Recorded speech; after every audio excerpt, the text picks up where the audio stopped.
पूरी दुनिया में इस वक्त पेगासस प्रोजेक्ट की चर्चा है, जिसमें बड़े बड़े लोगों के फोन की जासूसी होने का खुलासा हुआ है। दावा यह किया गया है कि इजराइल की कंपनी के स्पाईवेयर पेगासस से बड़े बड़े लोगों को टारगेट किया गया।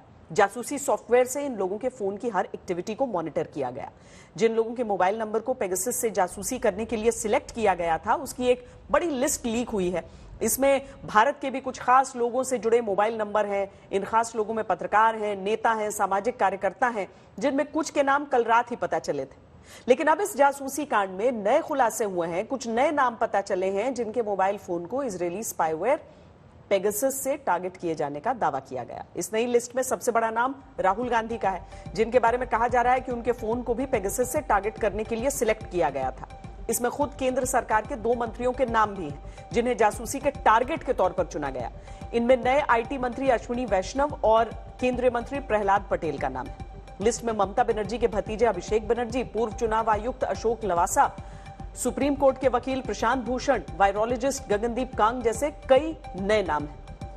इस बड़े खुलासे की टाइमिंग ऐसी है कि आज ही संसद का मॉनसून सत्र शुरू हुआ और विपक्ष ने पहले दिन ही इसे बड़ा मुद्दा बना लिया। खासतौर पर कांग्रेस बहुत आक्रामक है, क्योंकि राहुल गांधी की जासूसी होने का भी आरोप लगा है।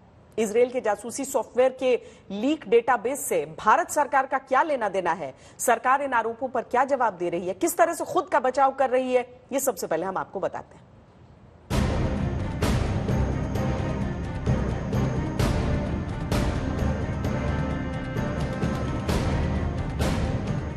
क्या देश में कुछ खास लोगों के मोबाइल फोन की जासूसी हो रही है?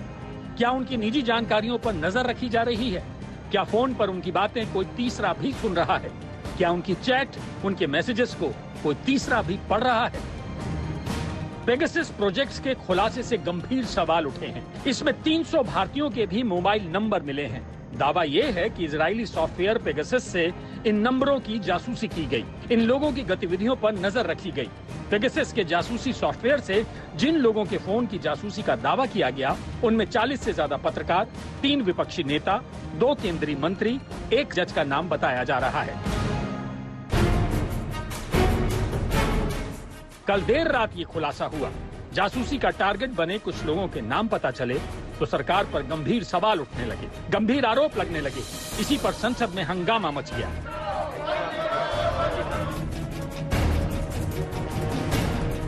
कहते हैं कि हम डिजिटल इंडिया की पैरवी करते हैं, लेकिन आज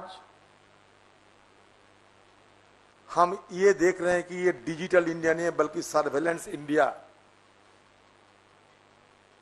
की स्वरूप हमारे सामने मोदी जी पेश कर रहे हैं। जिनको मोदी जी समझते हैं कि वो मोदी जी के लिए कोई खतरा पैदा कर सकते हैं, उनके खिलाफ ये पेगासस को इस्तेमाल किया जाता। ये लोकतंत्र का चेहरा नहीं है। ये आप एक अथॉरिटेरियन स्ट्रक्चर खड़ा कर रहे हैं। आपको अपने आसपास के लोगों पर भी शक।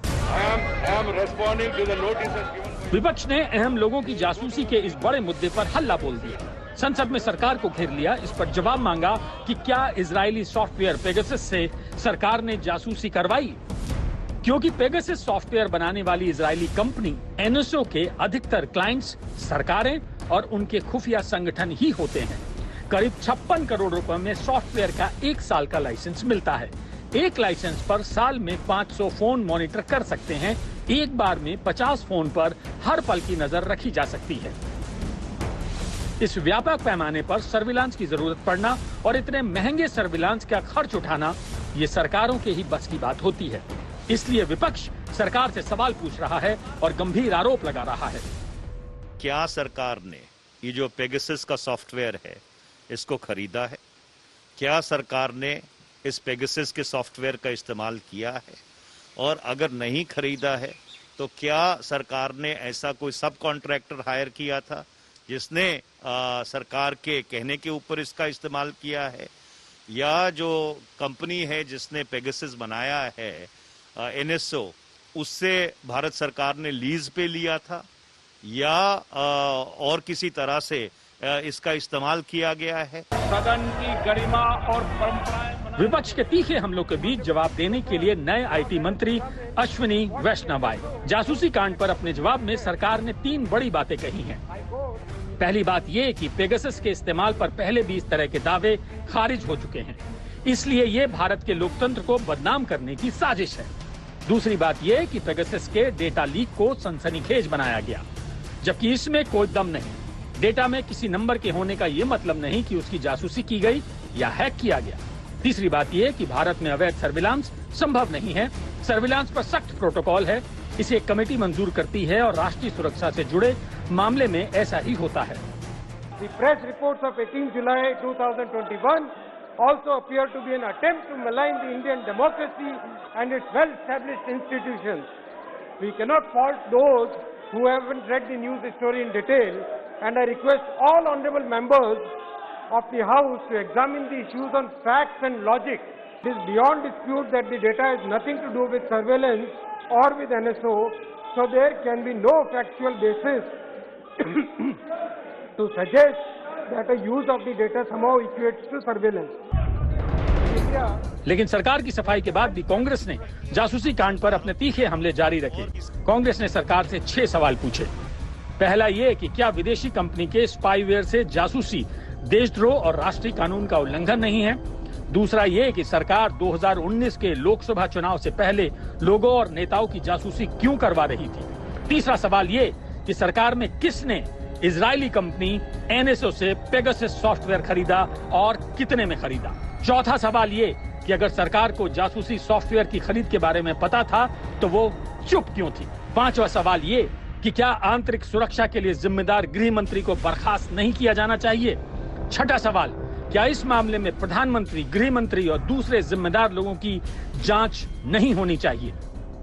भारतीय जनता पार्टी का नाम बदलकर अब भारतीय जासूस पार्टी रख देना चाहिए। देश में आंतरिक सुरक्षा के जिम्मेवार तो अमित शाह हैं, तो माननीय अमित शाह को 1 सेकंड भी क्या अपने पद पर बने रहने का अधिकार है। उन्हें बर्खास्त क्यों नहीं किया जाना चाहिए, क्योंकि ये सब तो उनकी देखरेख में हो रहा है। कांग्रेस ने तो राहुल गांधी की भी जासूसी करने का आरोप लगा दिया। इस सियासी टक्कर में जवाब देने के लिए बड़े दिन बाद रविशंकर प्रसाद आए।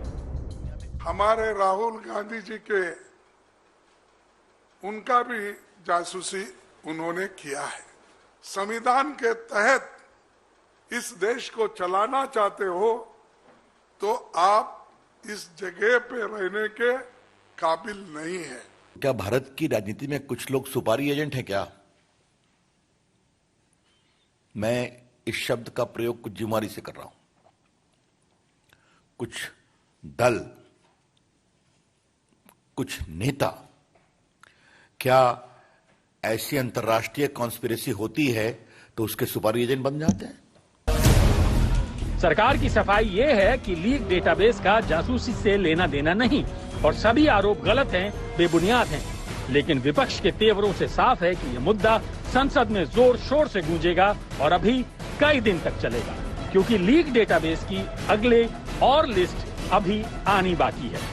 हिमांशु मिश्रा के साथ आज तक ब्यूरो।